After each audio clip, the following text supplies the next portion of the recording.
الحمدللہ رب العالمین والصلاة والسلام علی اشرف الانبیاء والمرسلین نبینا محمد وعلی آلہ وصحبہ اجمعین وبعد۔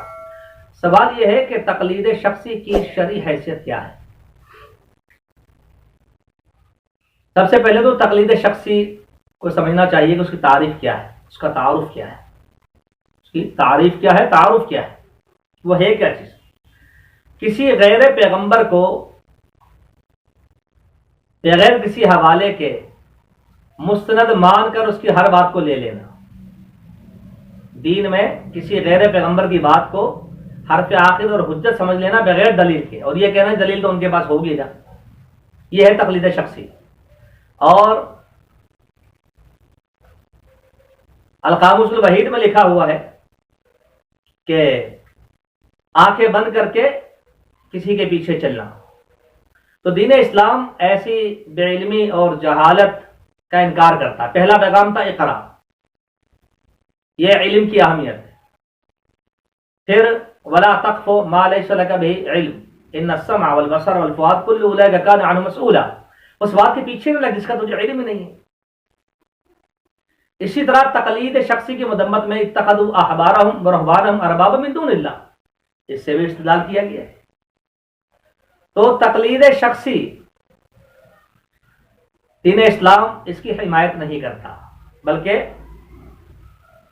براہ راست کتاب و سنت کا علم اہل علم سے حاصل کرنے کا درس دیتا ہے، اس کے فضائل بیان کرتا ہے، ترغیب دیتا ہے، اور بے علم لوگوں کو خاموش رہنے کا درس دیتا ہے، علماء سے رجوع کرنے کا کہتا ہے۔ یہ رجوع تقلید نہیں ہے۔ تقلید کی تاریخ میں یہ بات لکھی گئی ہے کہ عام آدمی کا علماء سے سوال کرنا یہ تقلید نہیں ہے، پیغمبر کی اتباع کرنا تقلید نہیں ہے، اجماع کو ماننا تقلید نہیں ہے۔ تو آج لوگ گڑ مڑ کرتے ہیں، تو یہ بات واضح ہو گئی۔ دین اسلام میں حجت صرف قال اللہ قال رسول ہے یا اجماع امت ہے۔ بعض صحابہ سے صراحتاً یہ منقول ہے کہ لا یقلدن رجل دینہ رجل، کوئی شخص بھی دین میں کسی کی تقلید نہ کرے، لہذا تقلید سے اجتناب کرنا چاہیے، آنکھیں بند کر کے کسی کے پیچھے نہیں چلنا چاہیے، بلکہ بصد احترام اس سے ہر بات کا حوالہ مانگنا چاہیے۔ اور تقلید کے بعد انسان اس قدر عاجز ہو جاتا ہے اگر وہ صحیح معنوں میں مقلد ہو۔ ویسے تو آج مقلد بھی ایک نمبر نہیں ہے، اپنی مرضی کے آزاد بنے ہوئے، مجتہد کل بنے ہوئے ہیں، مجتہد مطلق بنے ہوئے ہیں، پھر کہتے ہیں ہمارے نزدیک ہمارے نزدیک۔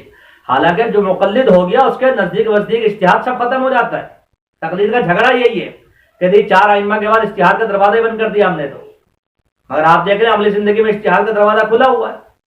وہ اجتہاد کی بنیاد پر ہی فتوے دیے جا رہے ہیں نا، فیس بک کے، یوٹیوب کے، اور جتنی چیزیں آپ نے بنا رکھی اس طرح کی، یہ کیا ہے؟